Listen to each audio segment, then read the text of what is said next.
সমান্তরালে সংযুক্ত স্প্রিং ধ্রুবকের কি অবস্থা হবে বা স্প্রিং ধ্রুবকের হিসাবগুলো কি হবে আমরা সেটি এই ভিডিওতে দেখব।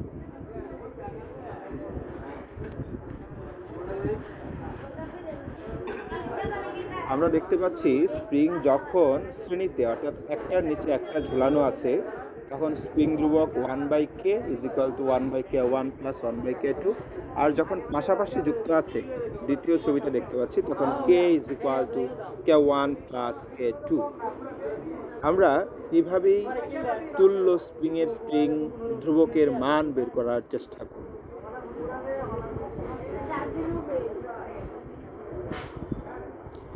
আমরা এখানে প্রথম যে ছবিটি দেখতে পাচ্ছি এ, সেখানে দেখতে পাচ্ছি একটির নিচে একটি ঝুলানো আছে, একটি শ্রেণী সংযোগ।